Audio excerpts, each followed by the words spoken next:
Hello, students of class 7. Again, I welcome you for learning the chapter number 8 of history. In the previous video of this chapter, we have talked about the supreme god of idea of a supreme god. But today we have discussed about the philosophy in bhakti. Philosophy का मतलब क्या होता है? देखिए, philosophy का मतलब होता है कि भक्ति तो है, आप अपने भगवान की पूजा करते हैं. फिलोसफी मीन्स कि आपने उसको किस प्रकार से इम्पोज किया, आपने उसे किस प्रकार से, आप उसके बारे में क्या विचार रखते हैं. तो हमारे इंडिया में भी ऐसे बहुत सारे सेंट हुए जिन्होंने हमारे हिंदुज़म को, सनातन धर्म को बढ़ाने के लिए अपनी तरफ से बहुत सारे किए, जिसके लिए उन्होंने हमारे देश के जो लोगों को एक सूत्र में बांध कर रखा है. So let's see. तो ऐसे कोई दार्शनिक हैं, मतलब लोग हैं, जैसे शंकराचार्य. देखिए, आदि शंकराचार्य इनका पूरा नाम है. Shankaracharya one of the most influential philosopher of India. जो शंकराचार्य है, जिनका पूरा नाम क्या है? आदि शंकराचार्य. ये हमारी इंडिया के सबसे पहले एक ऐसे दार्शनिक थे जिन्होंने हिंदू धर्म के महत्व को, सनातन धर्म के महत्व को समझा. उन्होंने जो सुप्रीम गॉड ऑफ आइडिया वाली जो बात थी उसको सबसे पहले इन्फ्लुएंस किया.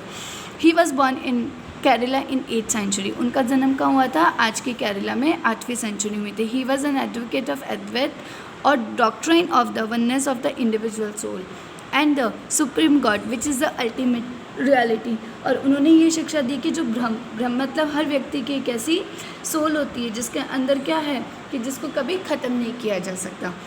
तो वो इसी रिलीजियस को फॉलो करते थे, इसी बात को फॉलो करते थे. Was formless and without any attribute. He considered the world around us to be an illusion और माया. उन्होंने इस संसार को क्या बताया कि इस संसार में रहने वाले आपके आसपास के लोगों, जितनी भी वस्तुएं, वो माया है जो आपको बुरे कामों को करने के लिए अफेक्ट करती हैं. सो आपको अगर उनसे बचना है तो आपको क्या करनी पड़ेगी? तपस्या करनी पड़ेगी. सो and preached renunciation of the world and adoption of the path of knowledge to understand the true nature of the Brahman and the attain salvation. और उन्होंने ये भी बताया कि अगर आपको नेचर को समझना चाहिए और मोक्ष प्राप्त करने के लिए और ज्ञान को प्राप्त करने के लिए आपको ब्राह्मणों को दिए हुए उपदेशों को फॉलो करना चाहिए. इसी तरीके से वन मोर दार्शनिक, और एक और दार्शनिक है हमारी इंडिया के फेमस, जिनका क्या नाम था? रामानुज. अब देखो, जो रामानुज थे वो कैसे थे? Ramanujan was born in Tamil Nadu in the 11th century. जो आदि शंकराचार्य वो हमारी इंडिया के सबसे पहले दार्शनिक है जिन्होंने सनातन धर्म के महत्व को समझा. उसके बाद रामानुजम का जन्म हुआ. Who was deeply influenced by the Alva. आपको बताया था मैंने प्रीवियस वीडियो में, अल्वारास कौन थे? जो भगवान विष्णु को मानते हैं. They are the followers of the god Vishnu. Okay, according to him the best mean of attaining salvation was through intense devotion to Vishnu. और उनका क्या मानना था रामानुज को? अगर आपको मोक्ष की प्राप्त करनी है तो आपको किसकी शरण में जाना पड़ेगा? लॉर्ड विष्णु की में. Vishnu in his grace helps a devotee to attain the bliss of union with him. अगर आप भगवान के विष्णु की पूजा करेंगे तो भगवान विष्णु आपके ऊपर क्या रखेंगे? अपनी विशेष कृपा रखेंगे और आपको मोक्ष की प्राप्ति करवाएंगे. He propound the doctrine of the Vishishtadvaita or qualified oneness of that soul even when united with the supreme god remained distinct. Ramanuja's doctrine greatly inspired a new strain of bhakti which developed in North India subsequently. जैसे आपने देखा था कि वैसे तो जो अलवरा थे वो कहाँ से बिलोंग करते थे? South India. लेकिन रामानुजम ने उनकी जो प्रीचर्स थी उन्हें कहाँ तक स्प्रेड किया? Even northern part of the India. अब देखिए, अब हम बात करते हैं. एक और जो पर्सन है, ये कौन है? बसवंत विराशिसम. हम देखेंगे ये कौन थे. We noted earlier the connection between the Tamil bhakti movement and temple worship. अगर हम बात करेंगे तो अगर आपने नोटिस किया होगा तो आपने देखा होगा कि सबसे पहले हमारे देश में ये जो भक्ति मूवमेंट स्टार्ट हुए थे, कहाँ से शुरू हुए थे? तमिलनाडु, मतलब the old south India. This in term led to the reaction that is best represented in the Vaishnav movement initiated by the Basavana and his companion like Alama Prabhu and Akkam Devi. This movement began in Karnataka in the mid-12th century. The Vaishnavis argued strongly for the equality of all human beings and against Brahminical idea about caste and the treatment of women. They were also against all forms of ritual and idol worship. ये जो बसवन्ना जो थे, ये क्या था कि ये जो लोग थे, ये बसवन्ना और बसवन्ना के साथ ना कुछ लोग और थे जिनका क्या नाम था? अल्लमा प्रभु और अक्खा महादेवी. उनके ये फ्रेंड्स थे. इन सब लोगों ने मिलकर किसका किया? ये ही was born in the Tamil Nadu also. और इन सब लोगों ने अपना जो प्रोटेस्ट था वो कहाँ से स्टार्ट किया? कर्नाटका में स्टार्ट किया था. और इन सभी लोगों ने क्या माना कि जो जाति धर्म कुछ नहीं होता, और उसके अलावा जो ब्राह्मण्स थे जो कि बड़े लोगों से, जो राजाओं से दक्षिणा लेते थे, इस बात का इन्होंने जमकर विरोध किया और उन्होंने कहा कि हमें ब्राह्मणों के द्वारा बताए गए सभी कर्म कांडों या जो मूर्ति पूजा हमें नहीं करनी चाहिए। हमें उसकी जगह मूर्ति पूजा करने की जगह हमें क्या करनी चाहिए, रोज़ भगवान को याद करके यज्ञ किया जाना चाहिए ताकि हम प्रकृति और उसके इन्वायरमेंट को क्लीन रख पाए। सो जो बसवन्ना थे ये किसके विरोधी थे, ब्राह्मण्स के। जो ब्राह्मण्स और ब्राह्मणों के द्वारा किए गए जो भी कर्मकांड, जो भी रिचुअल्स थे, उनके ये कम्प्लीटली अगेंस्ट थे। After the saints of southern India, now we talk about the saint of Maharashtra, कि हमारे आज के जो महाराष्ट्र है वहाँ पे भी बहुत सारे ऐसे लोग थे। तो देखिए, from the 13th to the 17th century, Maharashtra saw a great number of saint poet whose songs in simple Marathi continue to inspire people। कि 13वीं से लेकर जो 17वीं शताब्दी तक के महाराष्ट्र में भी अनेकांक, मतलब बहुत सारे संत कवि हुए जो अपनी जिनकी भाषा कैसी थी, मराठी, और वो अपनी जो उनकी मराठी भाषा में जो गीत जो थे, उनके जो सॉन्ग्स थे, वो वहाँ पे रहने वाले लोगों के जनमन को क्या करते थे, इंस्पायर करते थे।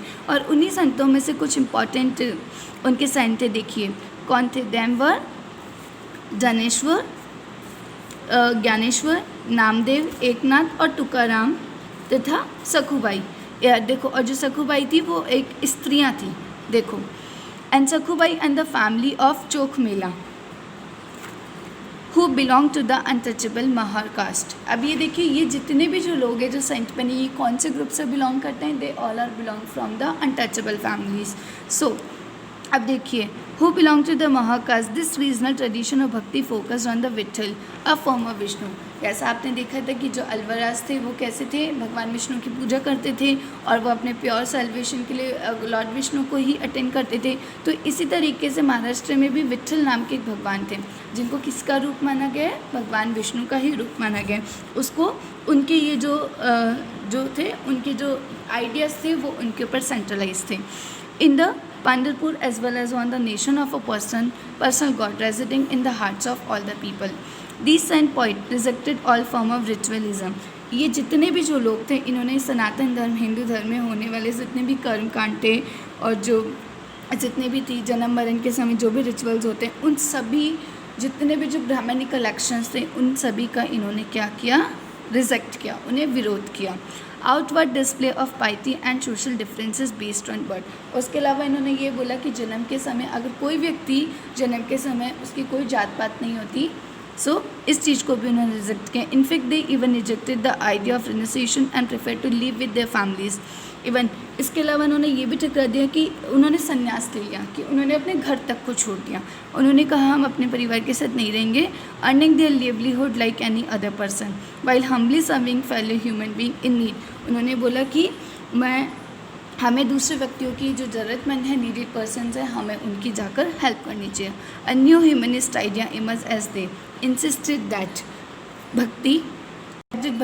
सो द जो सेंट थे महाराष्ट्र के, उनका सिर्फ एक ही मोटो था। वो किस बात पर उन्होंने जोर दिया कि अगर हम दूसरे लोगों की असली भक्ति भगवान की वही है, अगर हम दूसरों के सुख दुख को बांट पाएँ तो हमारी सारी चीज़ें ठीक होगी। सो ओके, अब देखिए तो इन्होंने क्या किया, let in sharing other pains as the famous Gujarati saint Narsinh Mehta said, they are Vaishnav who understand the pain of other.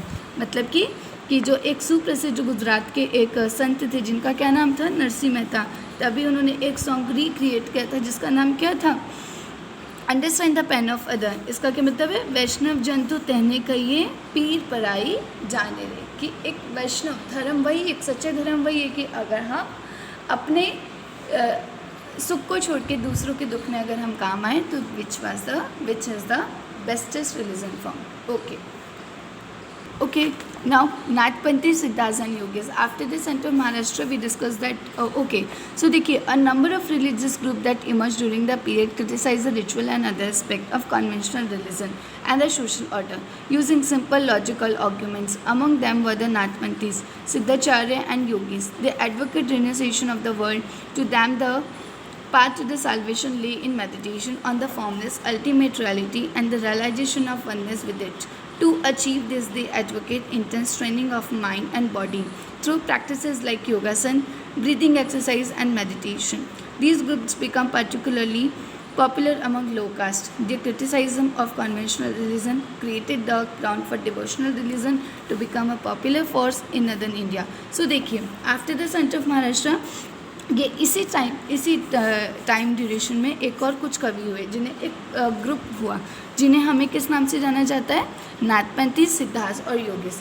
ये सभी जो लोग थे ये किस चीज़ पे बिलीव करते थे, दे ऑल आर बिलीव कि जो हिंदू धर्म में या जो भी जो कर्म कांड किए जाते हैं या जो जन्म मरण या जो जात पात की जो बात की जाती है, इन सभी बातों को उन्होंने रिजेक्ट किया। उन सभी लोगों ने इसका मिलकर परित्याग किया, प्रोटेस्ट किया, और उन्होंने कहा कि अगर हमें भगवान को, सुप्रीम गॉड को अगर पाना है, अगर हमें जीवन में पाना है, तो हमें उसके लिए क्या करना होगा, योग करने होंगे, ब्रीदिंग एक्सरसाइज करनी होगी, लाइक प्राणायाम है और बहुत सारी, और हमें अपने जीवन को ऐसी क्रियाओं को करने से जो हमारा मन है और शरीर है उसको हम थोड़ा कठोर, मतलब उन्होंने बोला कि अगर आपको रिलीजियस भगवान को पाना है तो इसके लिए आपको अपने शरीर में बहुत सारी योगिक क्रियाएँ करनी पड़ेगी, ताकि आप जो बहुत सारी जो चीज़ें हैं, मतलब आप दूसरों की मदद कर पाएँ उससे। और साथ ही साथ ये जो सभी लोग थे ये कैसे ग्रुप के लोग थे, ऐसे ग्रुप से बिलोंग करते थे जिन्हें हिंदू धर्म में या जो हमारे 4 वर्णास थे उसका उन्हें नीची जाति का लोग कहा जाता था। तो इन सभी लोगों ने जो कंजर्वेटिव फॉर्म्स है, कंजर्वेटिव जो धार्मिक विचारधारा है, उन्हीं सभी चीज़ों का इन्होंने